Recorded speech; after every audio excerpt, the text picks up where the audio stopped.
What does it mean to be Muslim in America? We'll talk with the president of the Islamic Society of North America, who says American Muslims in particular have an enormous responsibility to live as exemplary Muslims and to demythologize Islam to the American public. Hello and welcome to Penn State Public Broadcasting's Common Ground Lobby Talk, which is produced in collaboration with Penn State's Institute for the Arts and Humanities. I'm Patty Satalia.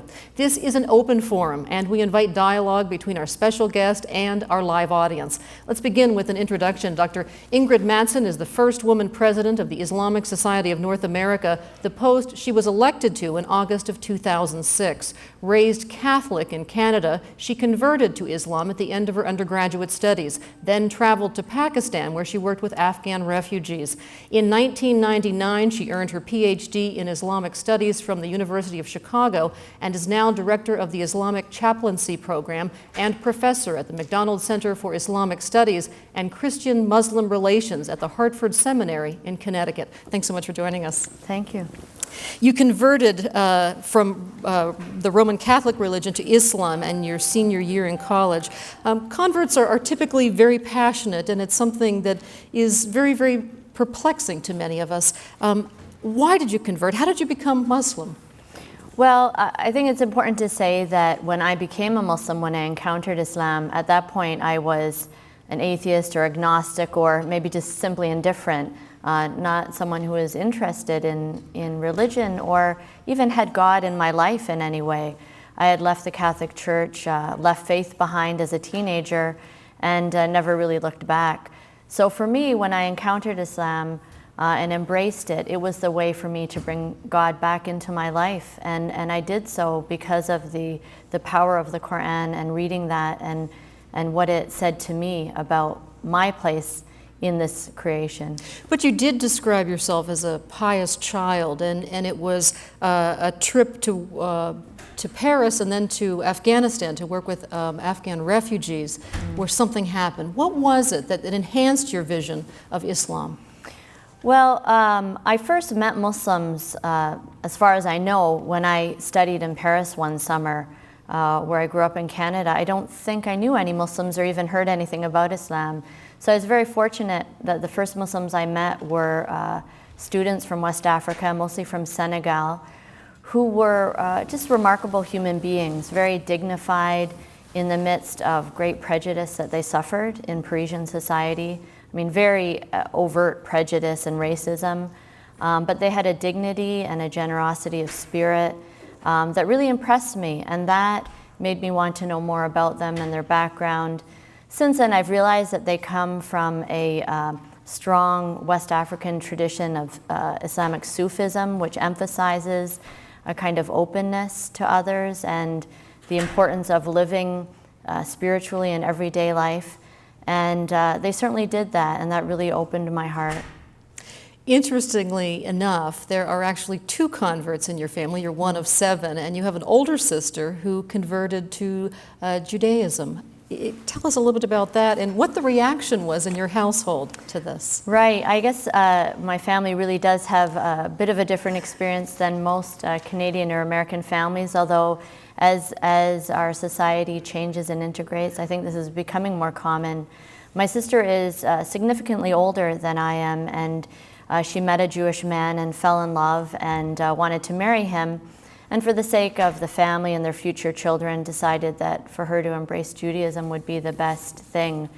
I think that may be one of the reasons why my family was a little bit confused when I chose to become a Muslim, because no man was involved. It was my own choice as a spiritual choice. And that surprised them because I wasn't someone who seemed to be looking for a religion, so it kind of hit them out of the blue. And not knowing any Muslims or anything about Islam, they were concerned. They didn't know what this would mean for my life, so it took a little bit of time for them to be able to be comfortable with it, realizing that it was something that I could live and have a good life with. Help us understand this.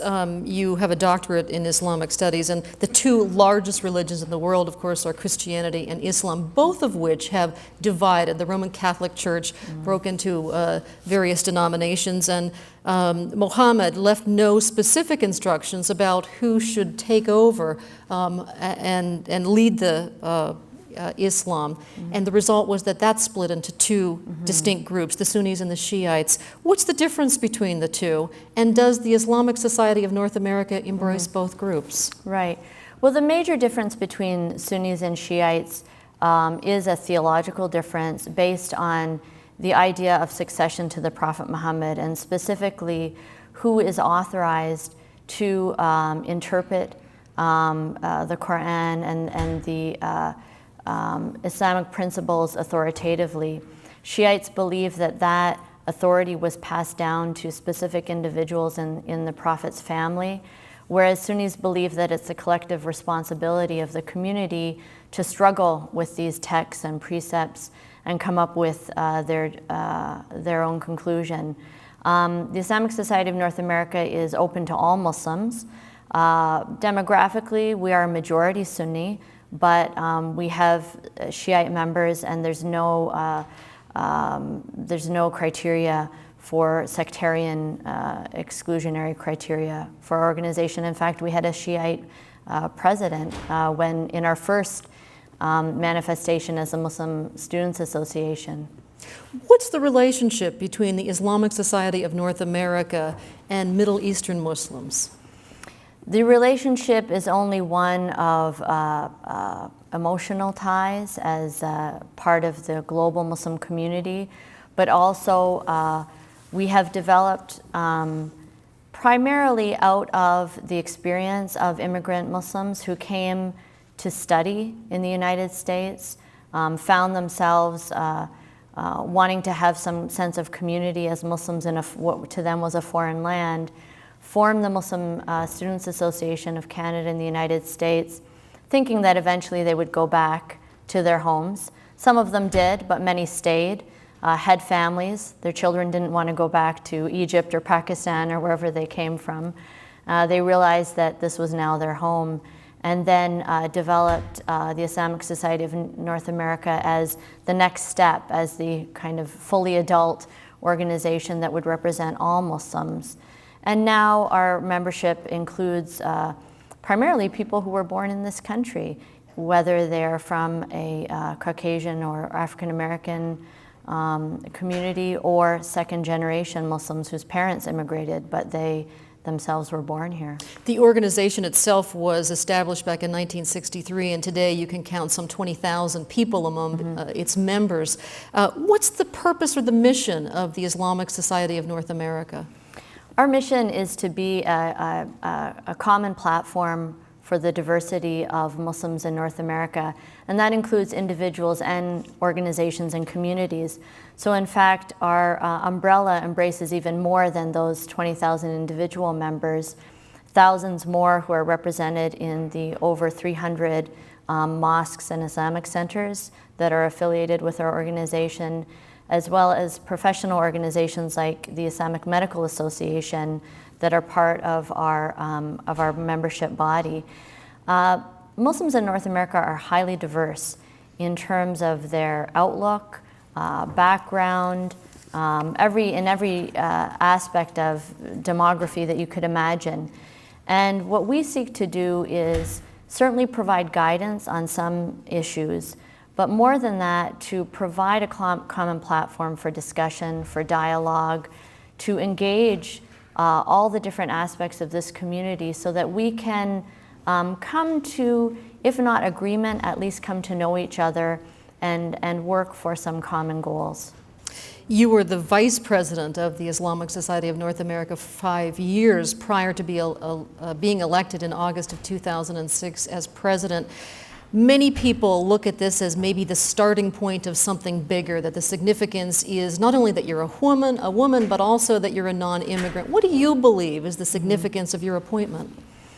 Well, certainly we're at the stage in our development as Muslims in North America where our leadership should reflect who we are as a community.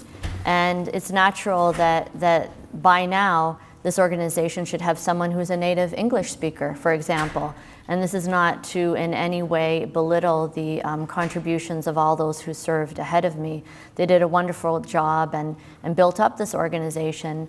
But like every other Muslim community in the world, we should be having institutions and leadership that is homegrown and that is really embedded and relevant to the society. So that's what I see as primarily important.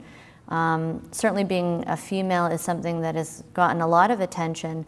And I think what's the most interesting thing is the fact that it was such a non-issue for our members, that it seems that it was a very natural development to them that having served my 2 terms as vice president, I would now have the opportunity to serve as president. So I think for many of us that was more surprising than anything, the fact that there wasn't a lot of discussion about it.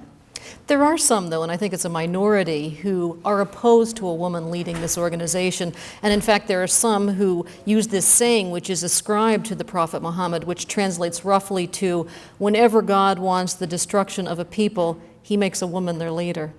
How do you respond to that? Well, certainly there are those people who believe that Muslim women shouldn't have public roles. And the question is, what is their proof for that? There are many, many sayings that are attributed to the Prophet Muhammad, and Muslim scholars have always looked at those and tried to sort which are authentic and which are fabricated. Many of them were fabricated for political purposes or people who wanted to support their position, and that's what we have to look at when we see, in fact, and we weigh any particular saying against all the other things the Prophet Muhammad said, what he did, and also the message of the Quran, which is clearly states that Muslim women can contribute to the same level and in the same way as Muslim men.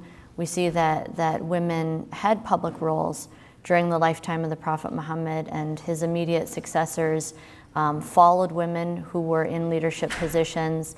So when we look at the preponderance of evidence, I think we have to give these other reports their Are you place. saying that particular saying can't justifiably be attributed to him?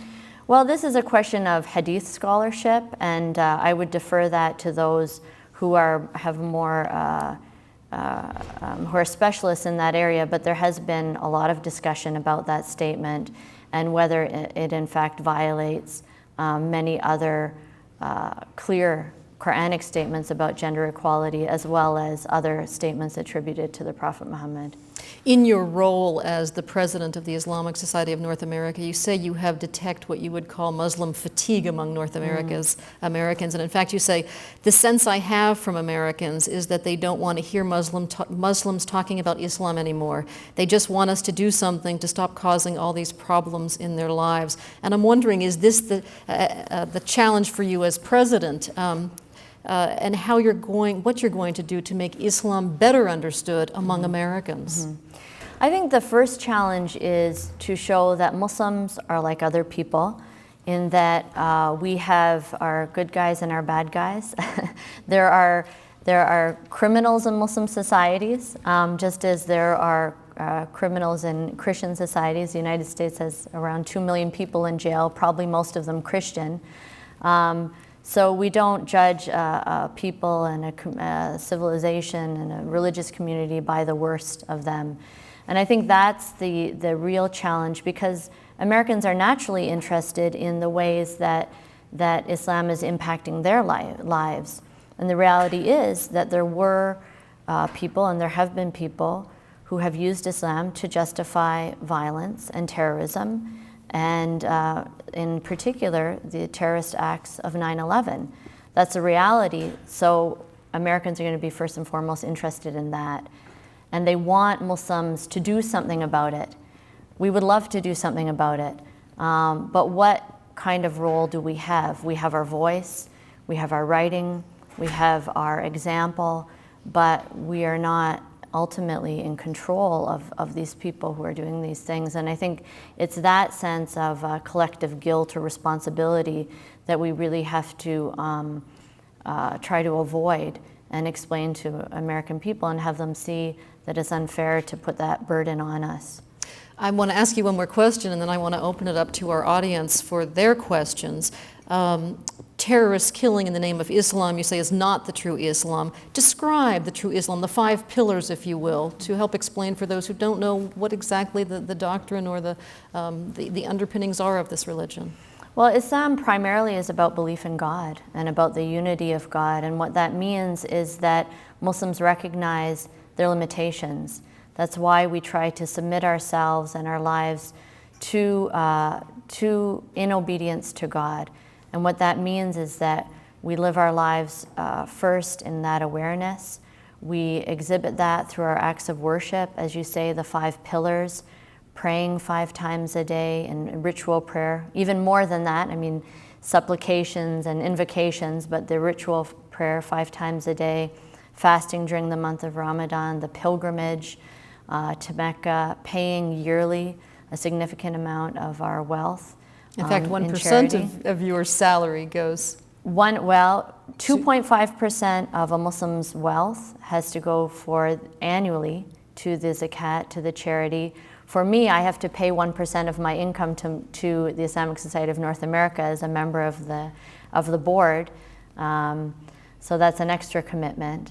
But all of these things are to show our gratitude to God, and that's what Islam really is about. It's about showing gratitude for all of the things that He's given us, even our own selves, our ability to speak and to live in community with each other and try to live in the most merciful and humane way that we can. Is there a question in the audience? Yes, I wondered whether you were concerned about the potential for the radical Islam group to become involved in mosques around the United States and sort of dominate the voice of Islam in the United States, and what you and your organization could do in response to this. That's a great question, thank you. The challenge in American Islam in particular is that we do not have a hierarchical church structure. In fact, we have a very loose kind of voluntary association. And because of that, each community is individual. So there's no, our organization has no authority to go into any mosque and demand that they run a certain way or speak a certain way.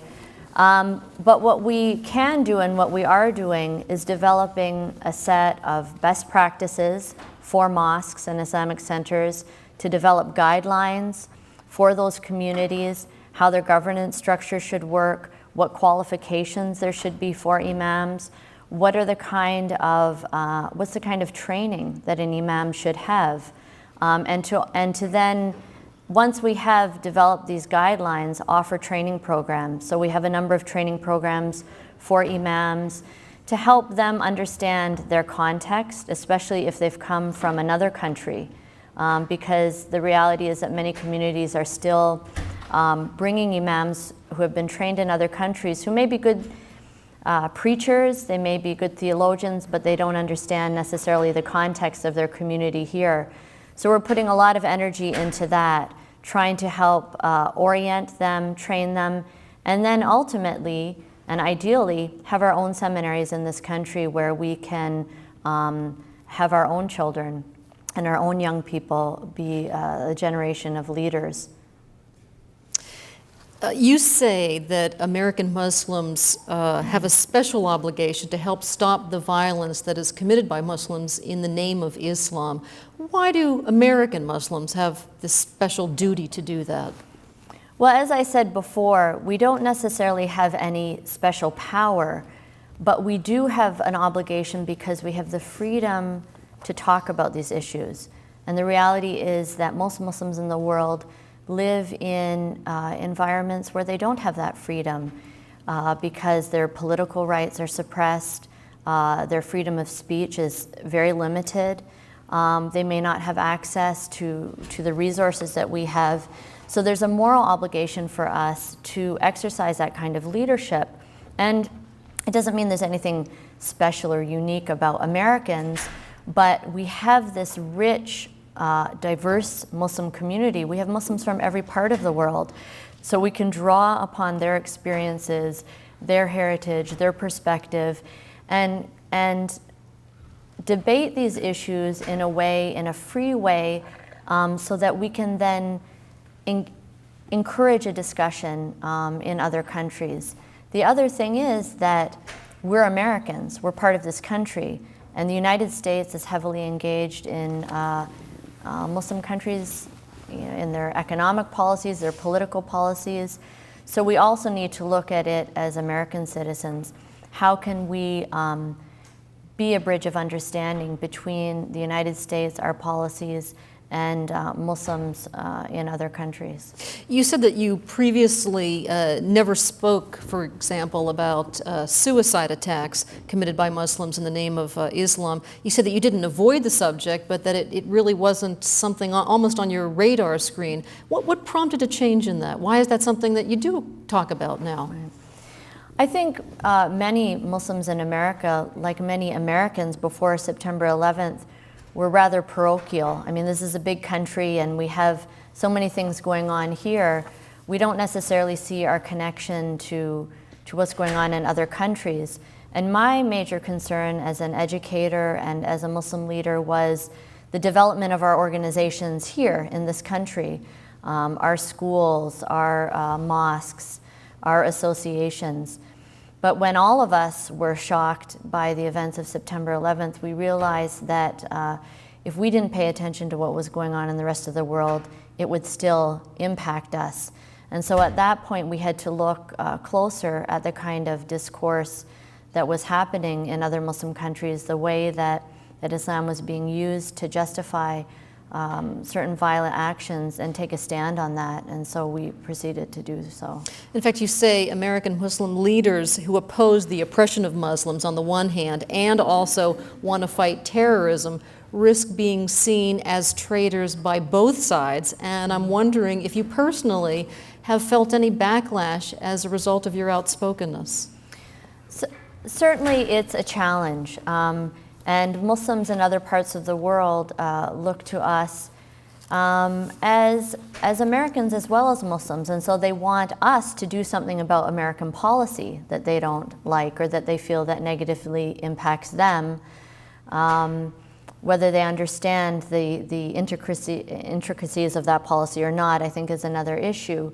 But then on the other hand, there is an unfortunate feeling on the part of much of the American public that Muslims need to prove themselves. They're guilty until they prove that they're innocent, and that if we say something that any other American would be free to say, for example, something about the Iraq War, suddenly it's not because it's a moral issue or American issue, but because as Muslims we really don't have the interests of the United States at heart. Even though the majority of Americans in the last election, I think, showed that they were unhappy with much of the way the Iraq War is going, somehow it sounds a little bit different when it comes out of from a Muslim perspective. I think there is probably another question percolating out here. Go ahead. Well, let me get a microphone to you, and in the meantime, while that microphone gets there, there are 6 million Muslims in America.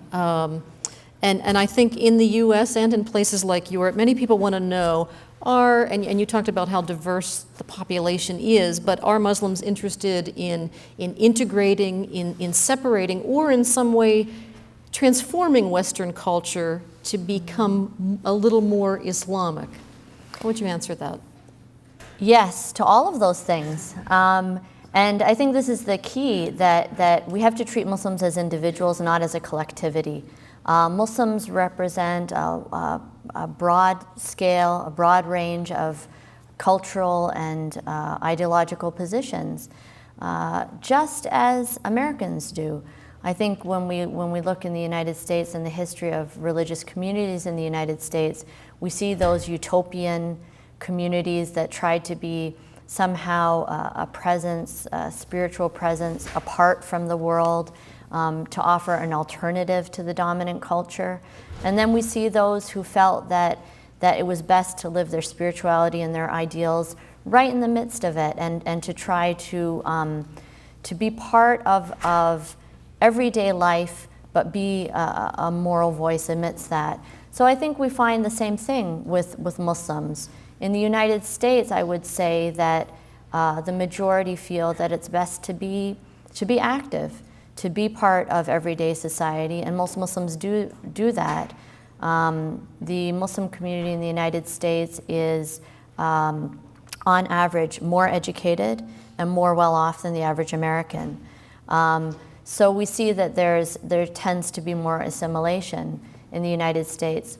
The situation in Europe is a little bit different, and many of the Muslim communities there come from countries that were colonized by the Europeans, and now there's a kind of blowback. You know, the Europeans invaded and occupied their countries, and now these people are coming and are living in Europe, struggling with racism, struggling with European countries that are not quite as open to diversity and pluralism, perhaps, as the United States, and not quite as open to public expressions of religion as the United States. So the dynamic is significantly different, I believe, in Europe than in this country. Okay, go ahead.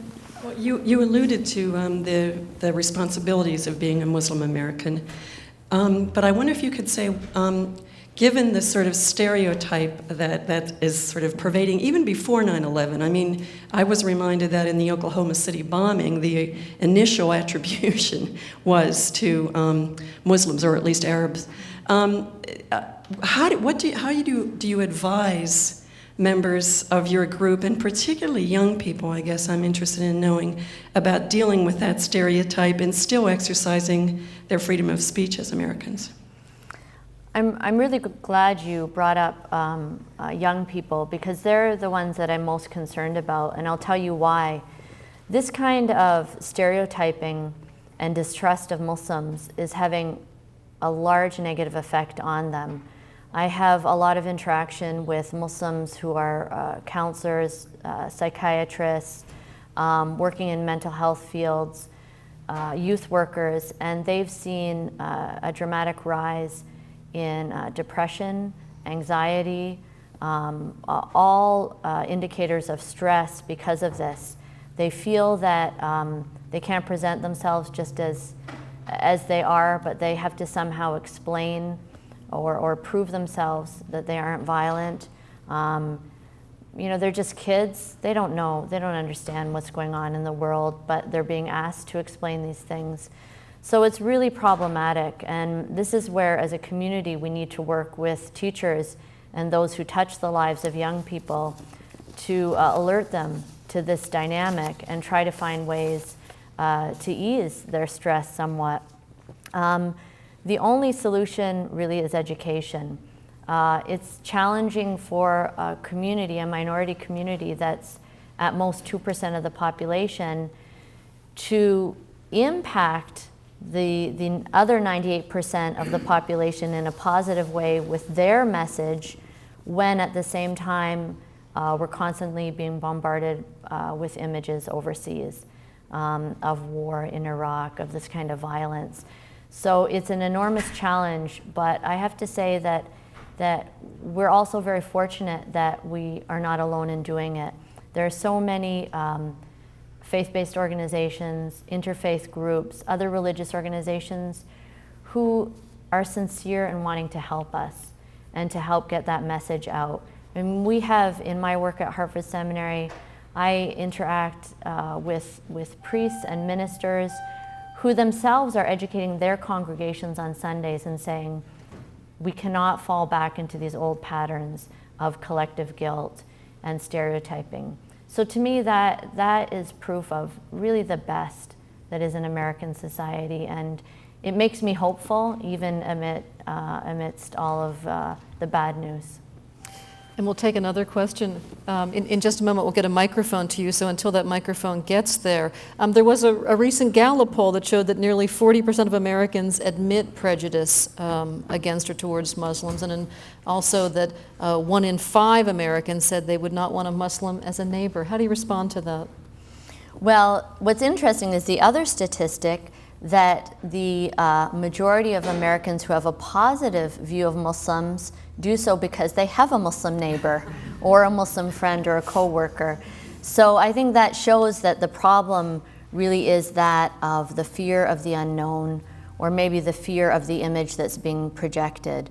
That really is the challenge, and certainly programs like this and others are doing their part in humanizing Muslims, in trying to present a balance to the negative images that we get.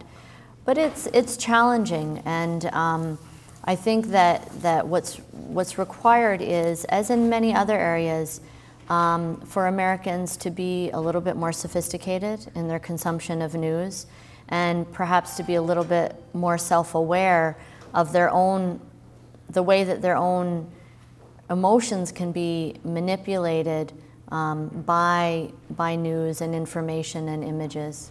Now, you mentioned a moment ago the news and the media and our consumption of those things, and of course many Americans have seen the documentary The Cult of the Suicide Bomber, or at least they've seen the movie that was based on it, which starred George Clooney, Syriana.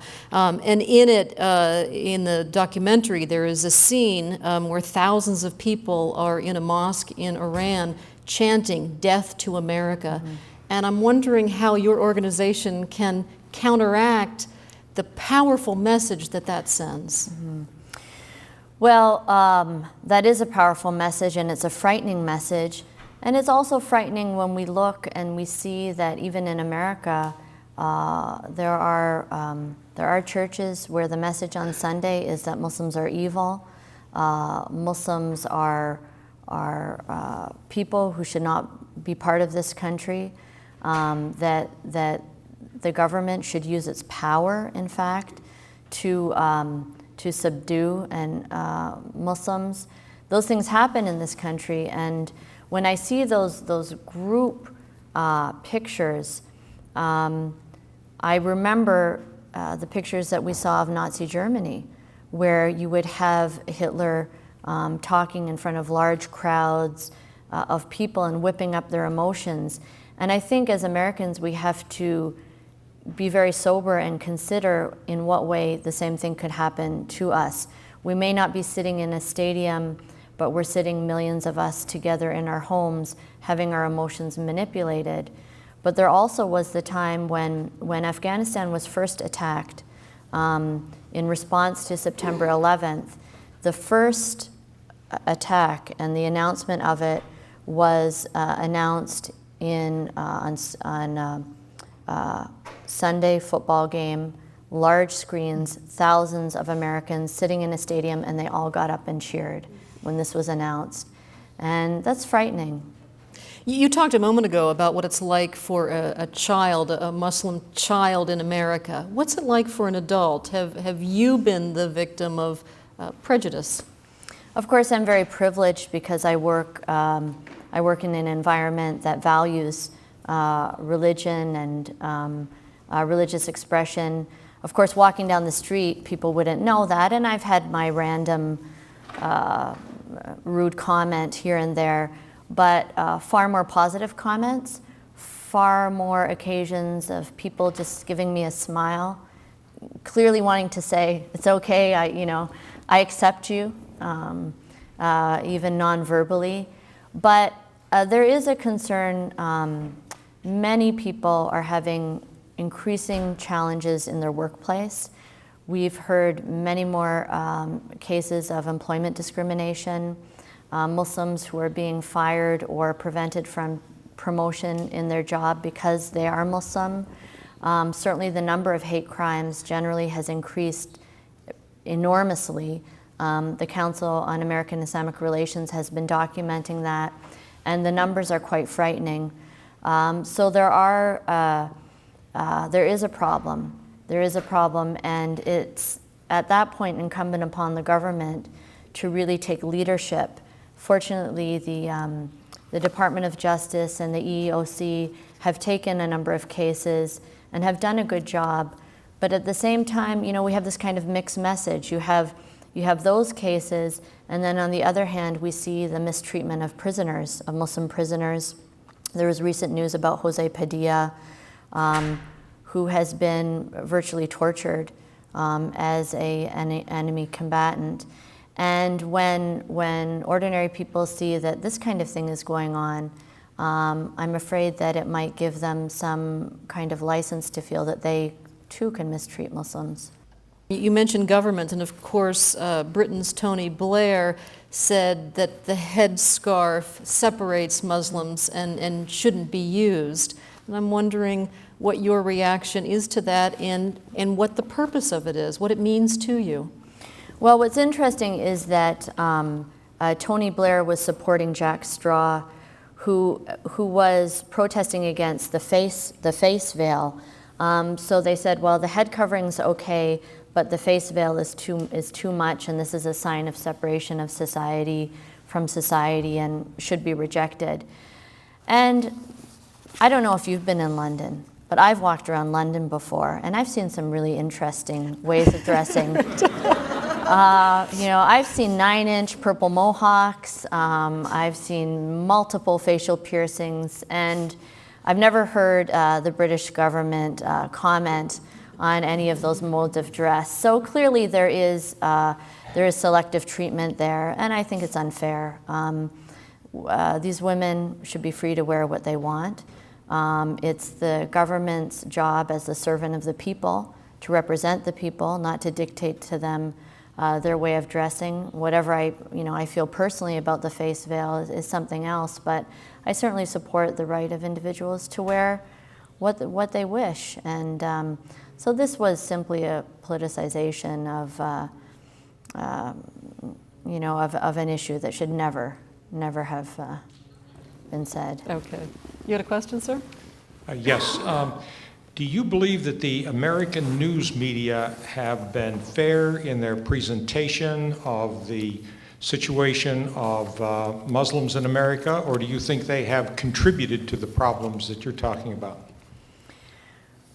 Well, the news media is diverse, and I've had great experiences with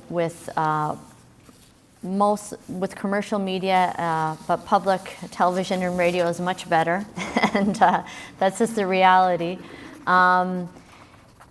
Commercial media is about making money, and it's things that are sensational, that make money. Conflict attracts attention.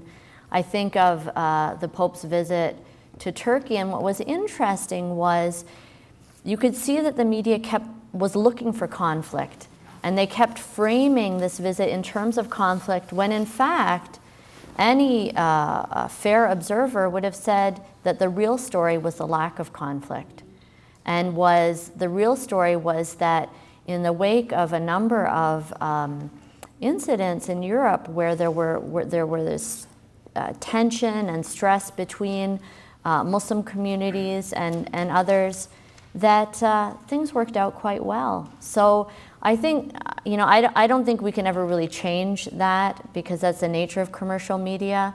So we need to be sophisticated observers of news, I think, and consumers of news. And we'll get a microphone to, can we get a microphone to someone here?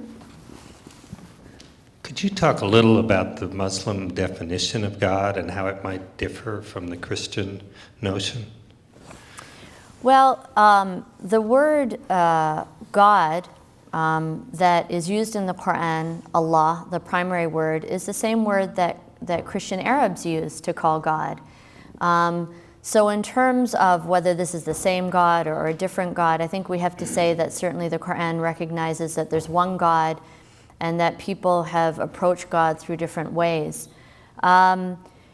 Christians, generally, you have to believe in the divinity of Jesus to be a Christian. I think that most Christian theologians would say that not accepting the divinity of Jesus would take you outside of Christianity, although there are certain Christian theologians who would say otherwise. But that really is the main difference.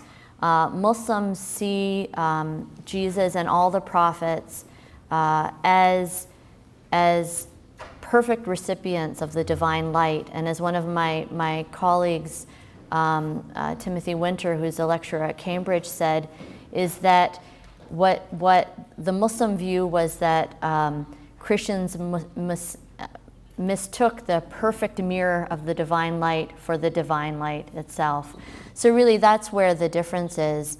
God in the Quran is described in many ways with many attributes, and that's how Muslims approach God, through his attribute of mercy and kindness and loving and forgiver and creator. So that's how we come to know God.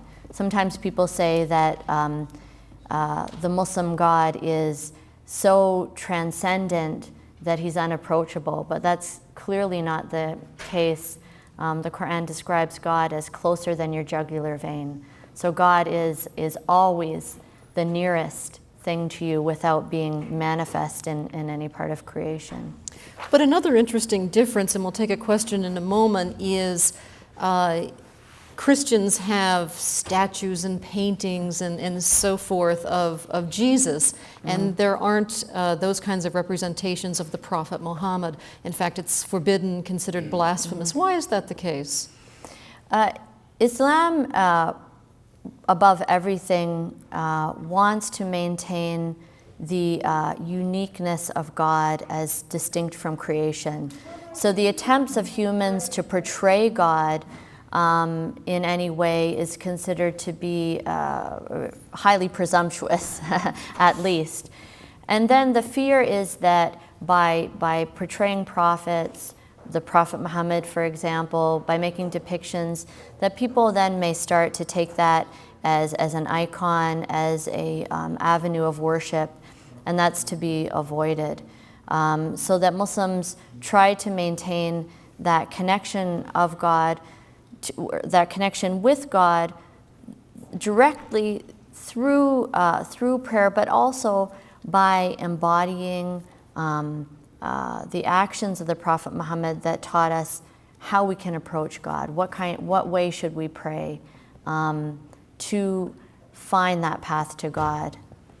Okay, we have a question over here, sir. Your mini bio mentioned that you spent time in Pakistan. My daughter spent 4.5 years in Peshawar working with Afghan refugees. I can't well represent her comments, but in effect, she would say to you that a great deal of so-called Islamic practice is pagan. It has nothing to do with the Quran. And in fact, while she was there, mullahs were giving her grief all the time. They would say the Quran says, when they could neither read Arabic nor speak Arabic. And she, in fact, had the Quran translated into Urdu, emphasizing women's rights and emphasizing sanitation and health because of the terrible practices that apparently these men perpetrated, especially in things like childbirth and so on. I'm seeking your comments on that particular point. Right.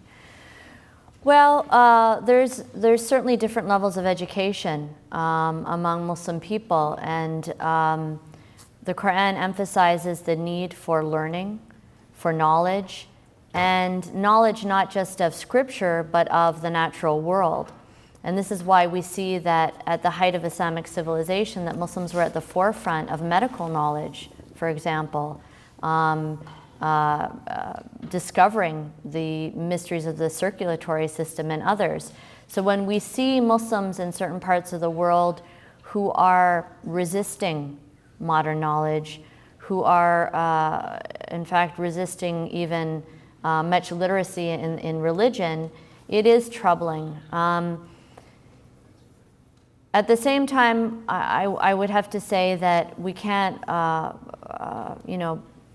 brush them all off. I met remarkable people of great spiritual depth among the Afghan people and in Pakistan, despite their challenges.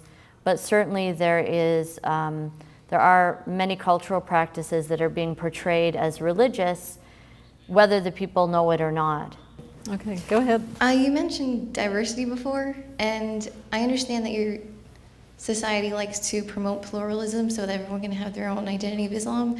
But isn't this also difficult, and how do you deal with the differences of viewpoints and when maybe you see any conflicts come up? And also, for the new generation of non-immigrant Muslims, how is your society helping them to find their way in identifying with Islam? Well, this is one of the biggest challenges is to, on the one hand, provide guidance in those areas where we need to take a stand, and on the other hand, keep the door open for respecting other opinions. Famous or maybe infamous issue is the issue of moon sighting, where we have to make a decision on the method by which we will begin, we will decide when the new lunar month begins. That's important to know when the beginning of Ramadan starts for fasting, when we celebrate the Eids. And there are different ways of doing that. People feel very strongly about the different methodologies that are employed. Our society has taken a certain position that we believe is the best position for Muslims in North America, but not the only position. And so it's being able to say, look, there are a variety of equally valid positions, but this is what we believe is the best, that is challenging for some people who just want one answer, who want a simple answer.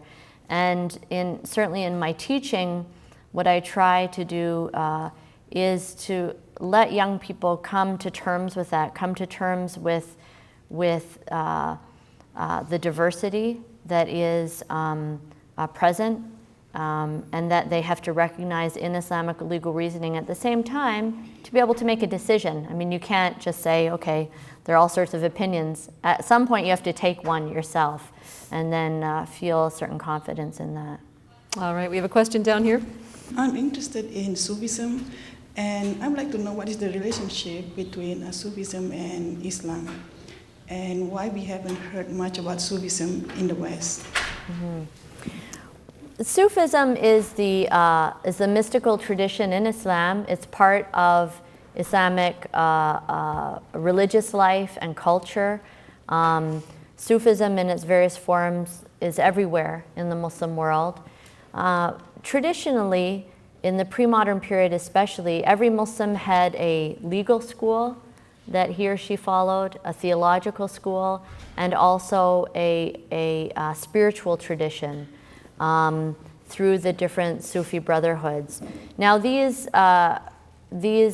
spiritual paths took all different forms. Some of them, I think any objective observer would say, really veered away from Islam and became quite syncretic and picked up many of the traditions or practices that non-Muslims performed. But the majority of Muslims stayed within Orthodox Islam, but Sufism was an added discipline to enhance their spirituality of Islam. I think many Americans know about some Sufi figures, people like Rumi or Hafiz, who were great poets and also Sufi leaders. But it is something that perhaps is less well known, again, because good news travels slow and bad news travels fast. We talked a moment ago about Pope Benedict and his 4-day visit to Turkey, to Istanbul. He prayed in silence for 2 minutes beside an imam, facing Mecca and in Istanbul's famous Blue Mosque. His guide in Istanbul said that gesture was more powerful, more meaningful than an apology. And I'm wondering if you agree and how far you think that went in healing the rift that was caused by his earlier statement. Well, I think there's two separate issues. I'm not fully satisfied with that that the Pope understood the reason why people were upset with what he said. So I'm not quite sure that he still got the message about that. It wasn't just about hurt feelings, but it was also about the factual basis for what he said. But I thought he disagreed with that statement anyway, because he followed up his remark, and he said, "Show me just what Muhammad brought that was new, and there you will find things only evil and inhuman, such as his command to spread by the sword the faith he preached." But he went on to say that violence is incompatible with the nature of God and the nature of the soul for all faiths. So I thought some people agreed that he was disagreeing with that statement, not confirming it. Well, I think it's up to him to clarify his intention in his remarks. Having read the whole speech, I do think there was something problematic. But what I would like to focus on is the fact that whatever that was about, the good news was that he did not cancel his trip to Turkey. The Turks greeted him by and large hospitably, graciously. For a country of approximately 80 million people, there were really very small, tiny demonstrations relatively. And the fact that he was allowed and invited into the Blue Mosque, what Turkish Muslims would consider to be their most important mosque in Turkey, shows that we understand that we won't always agree with each other, that sometimes we will hurt each other, but that doesn't mean that we have to cut off relations. And the fact that we have, as Muslims and Catholics in particular, over the last maybe 10 years or more, have been working very hard to establish good relationships, ties, alliances, paid off at that moment.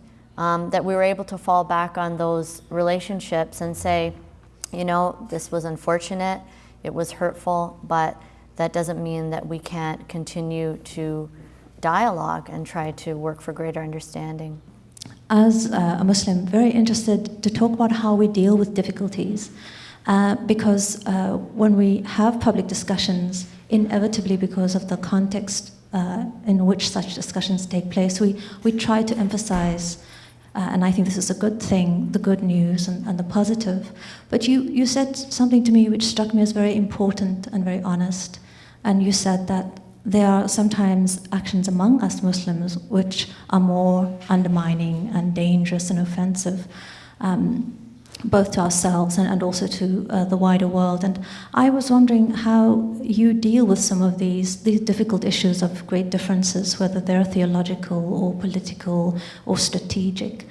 Because I think it heartens me that there is that degree of self-reflection, but also agreeing to look at the difficult subjects and deal with them creatively. Thank you. Ultimately, our goal as Muslims is to live righteously and ethically. Our goal is not to be some kind of group that just cheers whatever it does. That, in fact, is what Ibn Khaldun, the great medieval Arab scholar, called asabiya, group sentiment. Religion isn't supposed to be group sentiment. It's not supposed to be about just sustaining and justifying your group beyond anything. Yes, we're supposed to build community, but what is that community built around?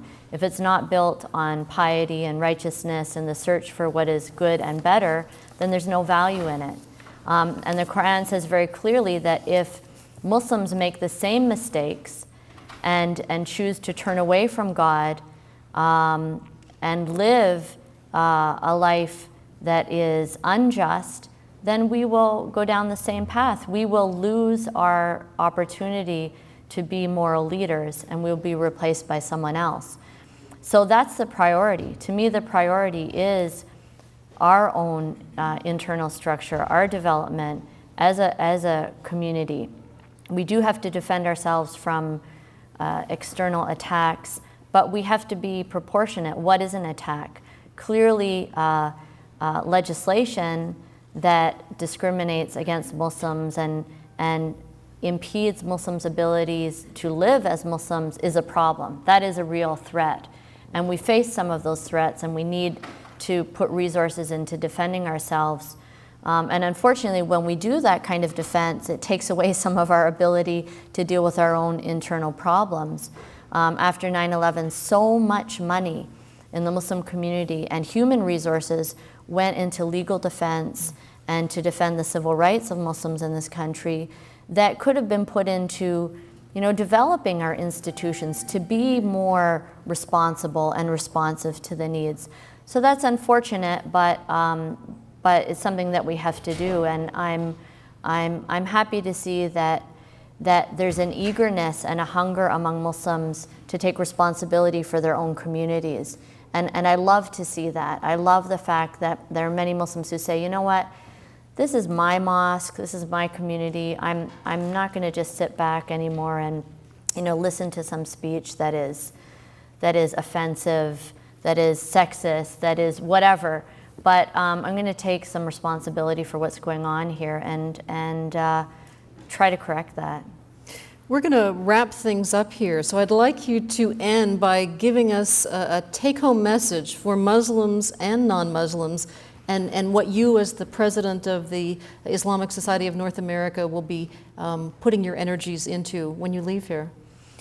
Well, my main message is that as a religious person, as someone who's trying to please God, I have to say that we need to do a better job, all of us. That God did not give us the resources that we have, the enormous resources that we have in America, so that we could fight each other more sophisticatedly. He gave us those resources so that we could improve the world, so that we could care for the hungry, so that we could demonstrate compassion and mercy in our lives. We need to do that in community. That means that Muslims need to reach out to their neighbors. They need to reach out to Christians and Jews and those of goodwill who are trying to improve the situation. And Americans need to stop being afraid. They need to stop giving into that fear and have a certain confidence. This is a strong country.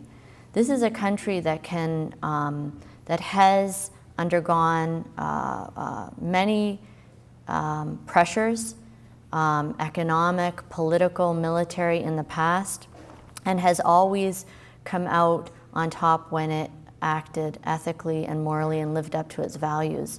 So stop being afraid and don't give up what makes you an American for the sake of fear. And if you reach out to your Muslim neighbor, you will find, by and large, although there are some of us are rude and obnoxious and not that nice, but I think by and large, you'll find a good experience with most of us. And your priorities in the coming year? Priorities are standards, and developing a new generation of Muslim leaders who are going to work in this country to make Islam a responsible, relevant, dynamic faith community. All right. Thank you so much, Dr. Ingrid Mattson, for being with us. We really appreciate it, from the Hartford Seminary in Connecticut. For all of us at Penn State Public Broadcasting, I'm Patty Satalia. Thanks so much for joining us. Very nice meeting you. You did a wonderful job.